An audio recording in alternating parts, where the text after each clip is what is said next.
Hello, everyone, and welcome back to another episode of the 8-Bit Adventures podcast.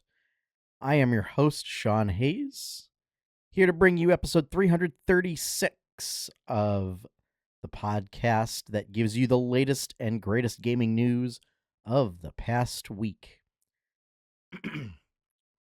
So, some big news this week. A lot of unhappy news coming out of sort of the financial side of gaming. So we'll be talking about that, and we'll do a review of Hades 2 this week. So I know it launched last week, and basically it's all I've been playing. So if you were hoping for any talk of Final Fantasy Tactics, I haven't even touched it yet. I still am fully engrossed in Hades 2. So yeah, hope everyone's been doing well.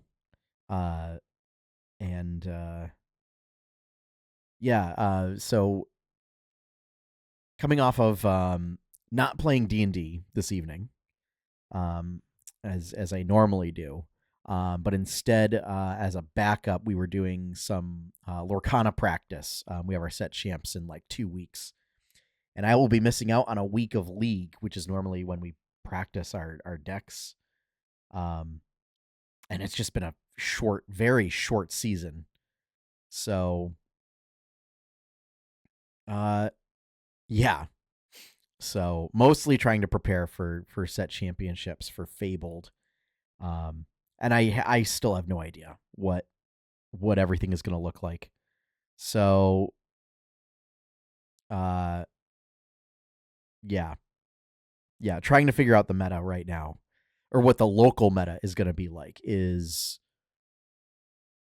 a bit rough. And even trying to figure out how many people are going to show up to the tournament. Because like it's about half full, but we have more spots than we did before. So I don't know if there's going to be like a whole slew of people who show up day of, like as a surprise entrance. So, but anyway, enough about that. Let's get into a lot of this. The news was absolutely ludicrous this week. So let's get right into it.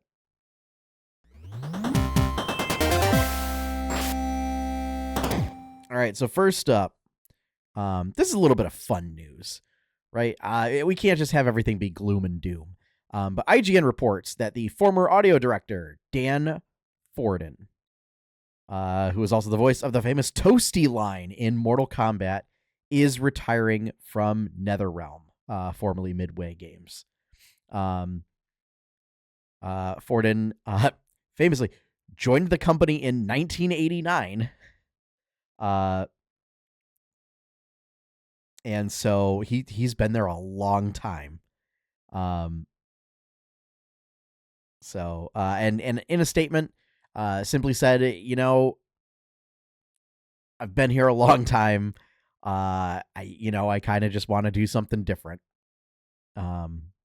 Like he just wants to take time for himself and to do that. I don't know. Maybe he's able to comfortably retire, in which case then he can just do what he wants.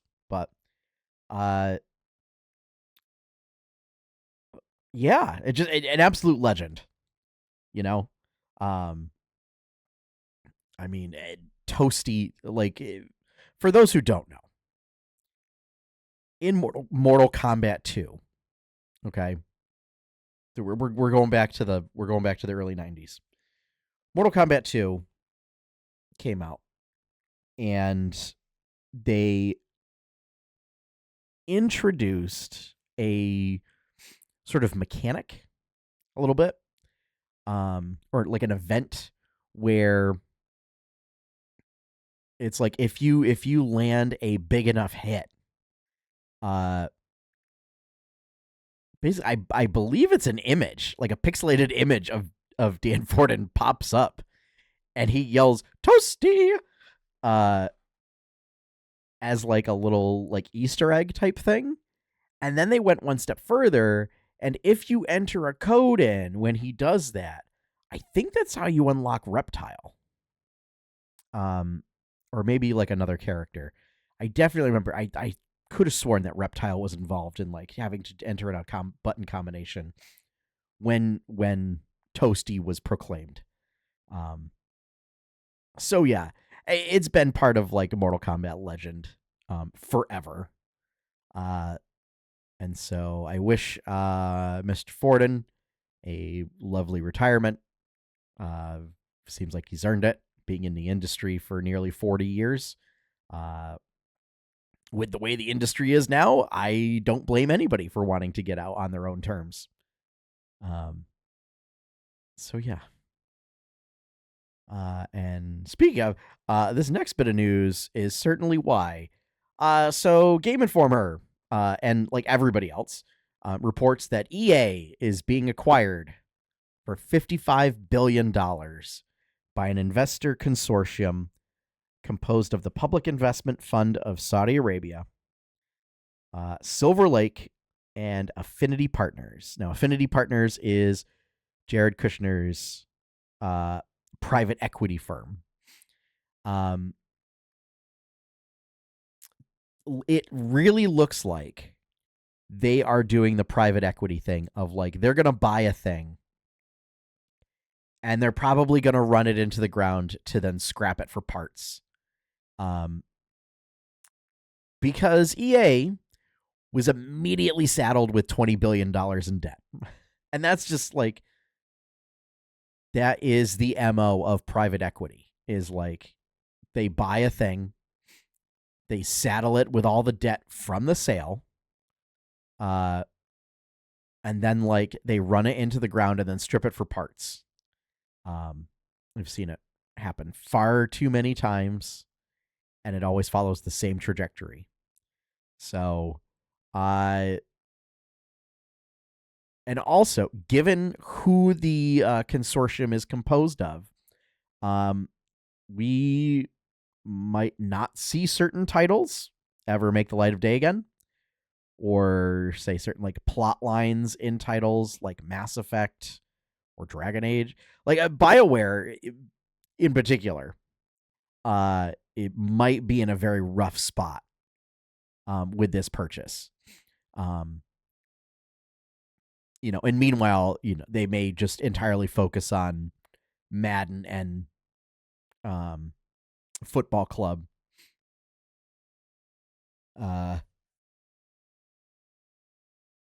So this is bad. Like this, EA was already not great in terms of its employment practices and its history of, being a terrible place to work. To have that then get hit with the private equity hammer, this is not great. It's not great for the industry. It's not great for EA. It's not great for the people who, for the moment, still work at EA. And unfortunately, this also means that the company is now, or once the sale goes through, and is finalized, EA will no longer be a publicly traded company. So it will be fully private, which means that like shareholders won't have any pressure or won't be able to exert any pressure anymore. Yeah, it's bad. Like I'm all for private ownership because I think that's how you don't then deal with a lot of the endless growth and exponential growth that publicly traded companies have to engage in all sorts of nonsense with to keep up. But it also really depends on who the owners are. And in this case, it's not great. So, notably, Public Investment Fund of Saudi Arabia is like the sort of financing and like public relations arm of the government. where they just like sink a bunch of money into foreign companies in an effort to boost Saudi Arabia's reputation on the world stage, because they're still trying to reinvent themselves as like Dubai. I mean, there's also like the comedy festival that's coming up, but like that's outside of the scope of what we talk about on the podcast. But it's a similar thing of like trying to make investments into Western companies in an effort to, kind of butter up the global community. But yeah, I mean, whether EA exists in a decade or so, I don't know.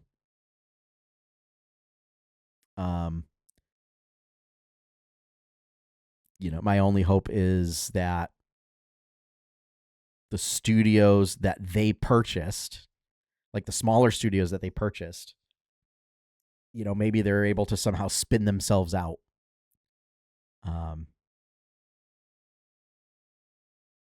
Because yeah, this is not a great situation. And like I don't like EA, but I also think they deserve better than this. And that's what I got to say about that. All right. Next up, Gamesindustry.biz reports that Game Pass is getting a 50% price hike. Microsoft claims their PR spin is that this is to offer more, quote, flexibility, choice, and value to all players, end quote. This is absurd. This much of a rate hike. Like, it's one thing, at this point, everybody's kind of used to Netflix like creeping up further and further, but they do it like $1 or $2 at a time, and they just do it regularly. I mean, it is, and I checked the prices, and like for the lower tiers where your monthly rate is fairly low, like in the $10 range, you're looking at now it costing like $15, which perhaps most folks in that range are still comfortable paying it. But now for like the ultimate, you're looking at paying like $30, $35 a month for Game Pass. And that's too much. Like, the argument is that, you're still getting a great deal, but it's only if you play like a lot of games in the course of a month. Like a lot of different games in the course of a month.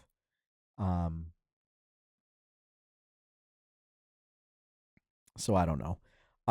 In full disclosure, I personally do not. Like I don't subscribe to Game Pass. So I don't have as much stake in this. But yeah, it's a big hike. And like paying $30 a month for a game service is a lot to ask. I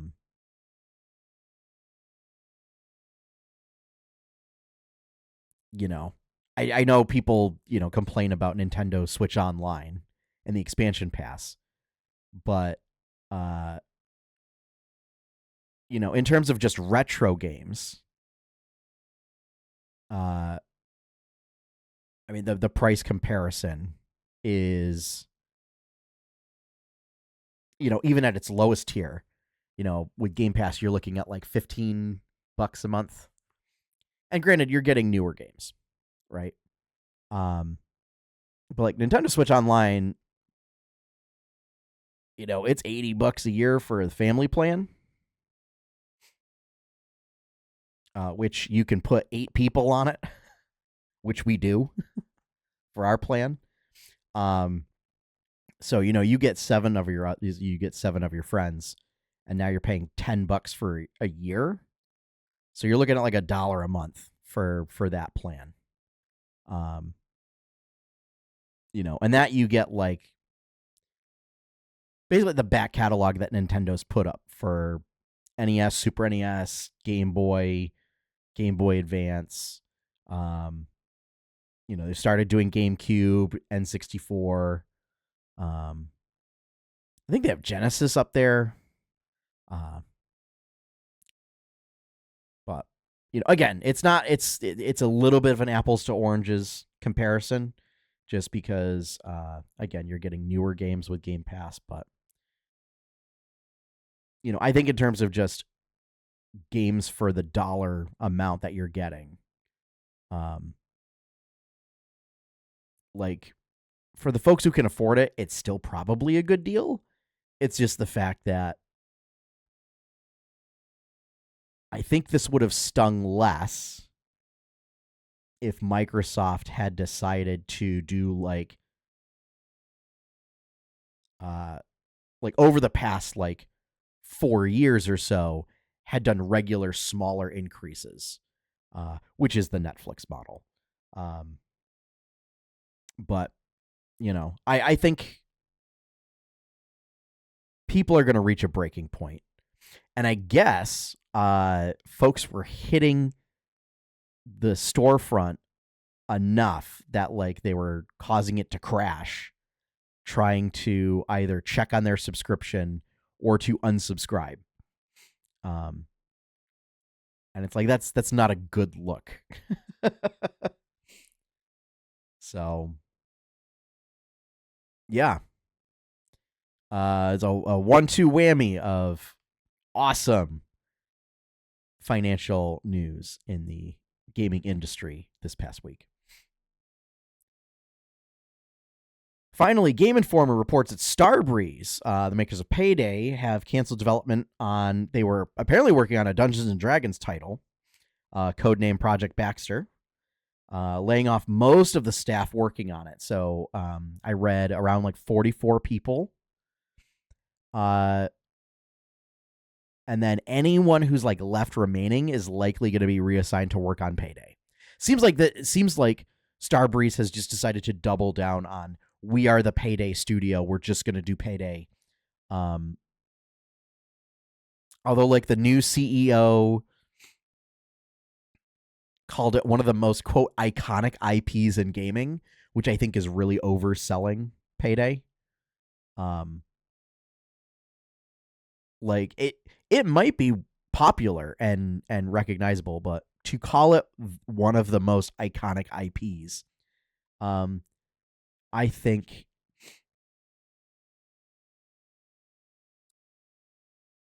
kind of leads into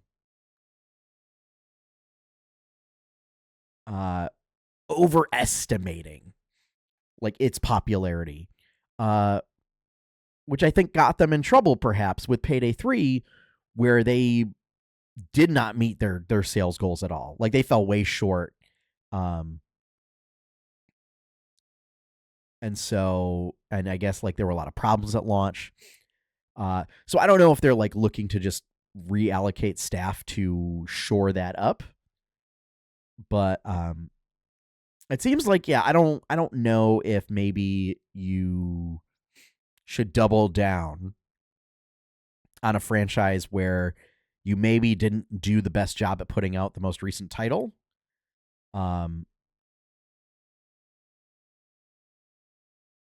So and I don't know if the Project Baxter was supposed to have been almost kind of like a virtual tabletop, it looks like, but with like a structured environment to make it more like a game. And I don't know if there's just like other studios that are working on something similar, and they decided like, well, our time's better spent just doubling down on Payday. So, but yeah, obviously, people getting laid off, not great. And I don't know what the ramifications are in terms of like any partnerships with Wizards over this, but it's unfortunate. All right. So that covers our news for this week. Again, it was a lot of financials and kind of gloomy news. Outside of Dan Forden retiring. Well, yeah, I will stipulate. So he's leaving NetherRealm. My assumption, and I am making an assumption, is that he's kind of retiring in that he was just like, yeah, I just want to work on my own stuff. And typically that's what you do when you retire. I don't know. He may go to a different studio and to do something, or he may like establish his own studio. I don't know. Both seem like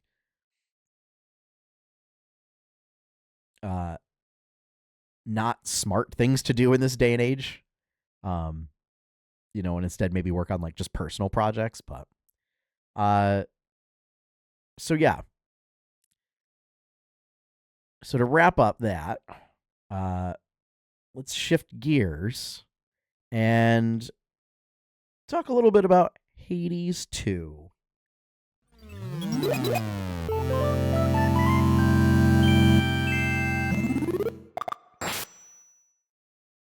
All right, so we talked about this as a news item last week where it launched. But man, is this game great. I enjoyed I really enjoyed the heck out of the first game. This is a great example of like taking the success that you had and then building upon it to make like an even better experience. So like it really moves forward with a lot of the gameplay. So it keeps all of the same mechanics and the main systems, and then it just expands like the subsystems even further. And so there's a lot of variety in terms of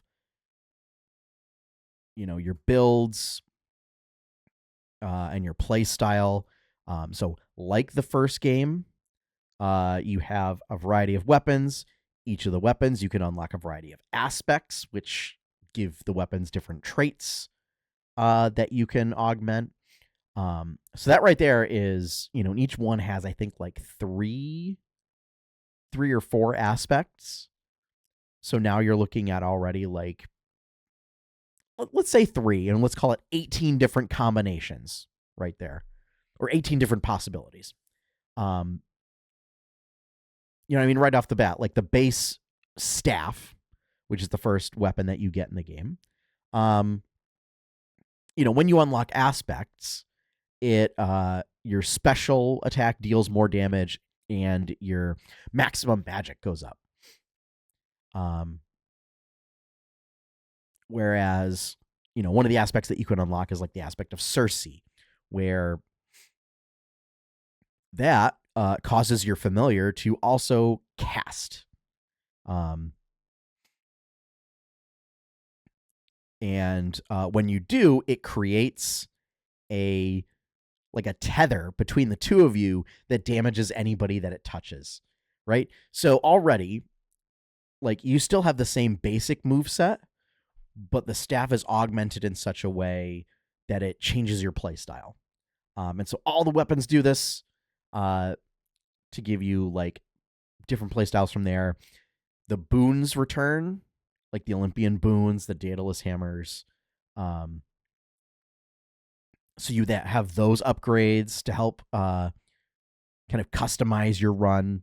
But this also adds Arcana, which are sort of like your permanent upgrades. And you can swap around some stuff. It does seem like you have enough points where you can just like fill out most of the Arcana map. Or fill out most, like unlock most of the Arcana cards and activate them. But these also provide like passive benefits. So this is how you get like, more revives in a run, or like more maximum health and magic, or you heal in between every room. You start with more gold, or you get rerolls. So that's another element for customizing. Because like you can turn stuff off, if you want a more challenging run. And I think there's like a couple prophecies or like maybe like higher fear tiers that require you to turn off your Arcana cards in order to get them. So like lots of customization. And then the fact of the matter is that you have like double the game, because you can either do an underworld run or you can do an overworld run. And like they both tie into the story. And it's assumed that like you start with doing underworld runs and then you eventually like unlock the ability to go to the overworld, and then later you eventually unlock the ability to like be able to actually do an overworld run and not have to worry about like managing your health.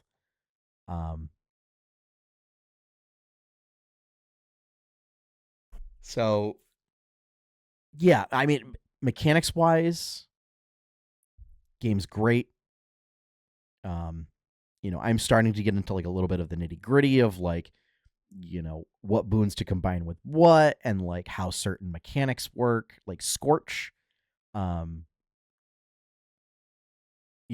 what specific dataless enchantments for your weapons to pick up based on certain builds, and what boons combine with what enchantments, and yada yada yada. I mean, story-wise, I'm kind of at a where I have completed both Underworld and Overworld runs. So I think it's now just like collecting materials to further advance the plot. So right now it's just like you're encouraged to just like play the game, and kind of setting your own goals, which I like. Characters are pretty well written, I think. They definitely have like it's interesting to see like an evolution from characters in the first game into this game. There's definitely been like some growth for a lot of characters, like a lot of NPCs. And then like the new cast of characters that come in are all great. Like it's such a weird, like refreshing change. Like in the first game, you would come back to Hades, and he would like just admonish you and talk down to you and chastise you because of it was an antagonistic relationship between Zagreus and Hades. And in this one, like, because you're all fighting against a common foe, like if you fail a run and you come back, you're offered reassurance from Hecate, which I think is just really nice. And as far as the voice, like Amelia Tyler comes back from Baldur's Gate 3 to do Hecate's voice, and she's great. So it's really nice to see her back in for this role.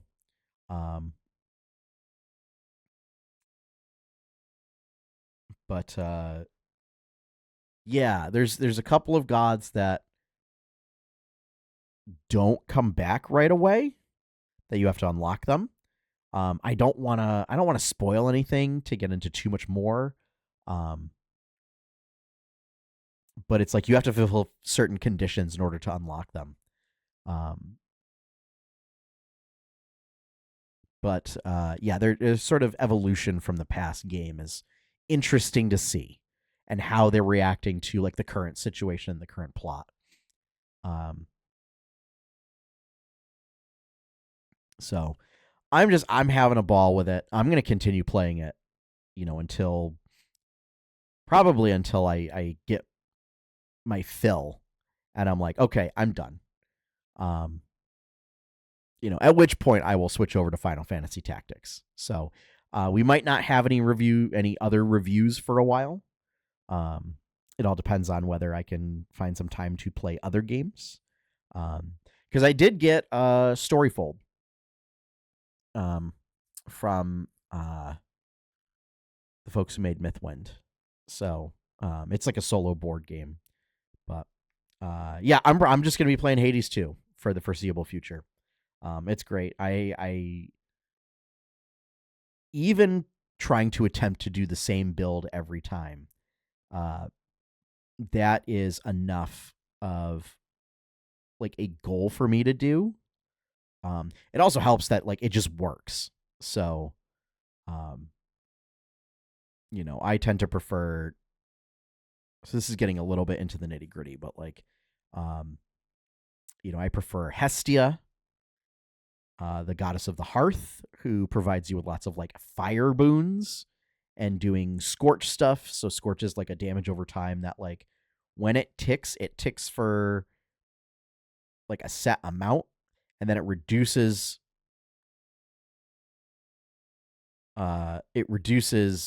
like its damage by that amount. So like it's gradually diminishing more and more. But of course you can like apply more stacks, and then like each of those will tick down independently. Um, also Hephaestus. Hephaestus, a great character design in this game. And his stuff is like every X number of seconds, you get a big boom. And everyone likes big booms. So doing that's been fun, and just like looking for little synergies, interactions between different gods. Duo boons show up more often in this game, so that's always fun. They also introduce infusions, which is boons that augment or that give you special abilities based on like the number of elements that you have, which is a new feature. So like each boon has a corresponding element tied to it. But you can also farm up elements from the field when you've upgraded like collecting tools. So yeah, you're not able to like fish until you unlock the fishing rod. So as with the first game, there is fishing. So there is fishing in this game. I'm not a big fan of the fishing system in this game, which is you're just doing like a quick time event of just waiting for the bobber to get dragged down into the water. But I'm okay to let it go, because this is an action roguelike, everybody action adventure roguelike. So it's intended to be pretty fast paced. I'm okay with it not having a great fishing system. I'm not gonna have that knock my review of it. So, but yeah, I think all in all, I again, fantastic game. The art's great, it runs well. The music's great, character writing is great, character designs are fantastic as usual. It goes to show that when a developer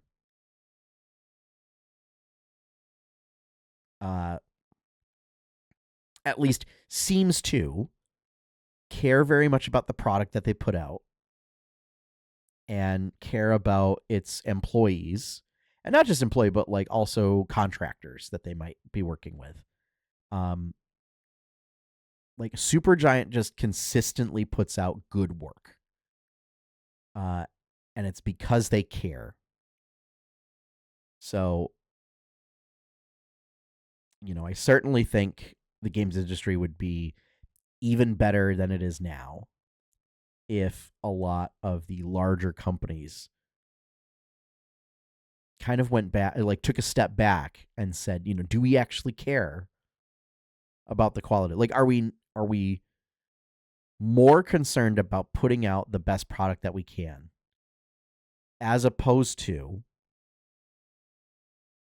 being more concerned with, are we going to hit our quarterly growth goal for profit?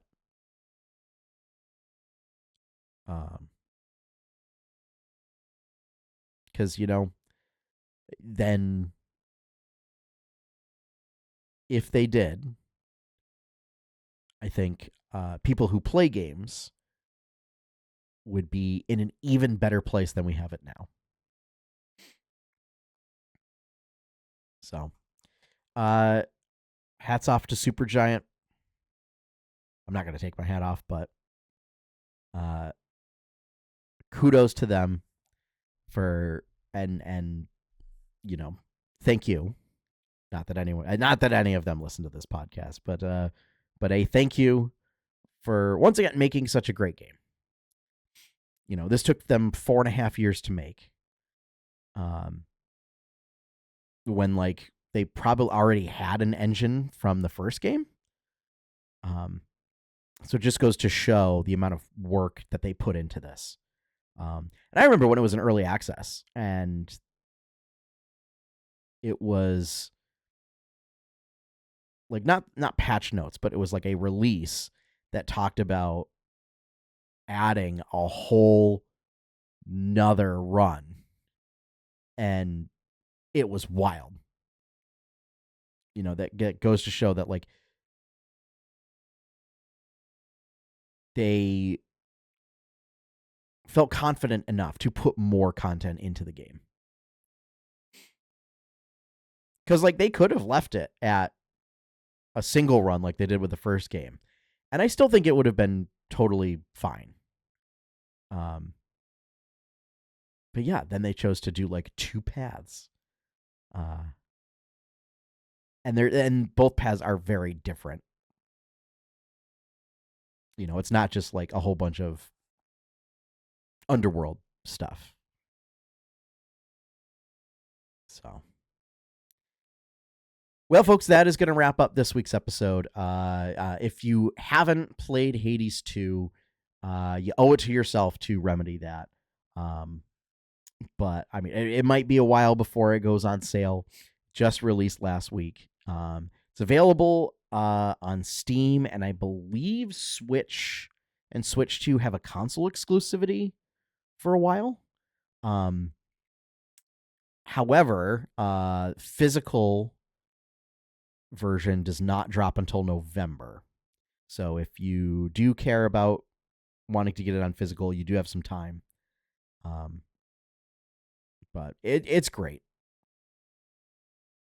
Now that said, we're going to wrap things up for this week. Thank you all for joining me. As always, if you would like to see more content from 8-Bit Adventures, go check out 8bitadventures.com using the number 8. If you'd like to help support that content, the best way to do that is to become a patron over at patreon.com/8bitadventures. I want to give a big shout out and thank you to all of my current patrons for their continued support. Thank you. For actually really helping to keep the lights on. And finally, our opening theme is One Up by Professor Shy Guy. You can find his stuff over at professorshyguy.bandcamp.com. So, on that note, we're going to sign off for the night.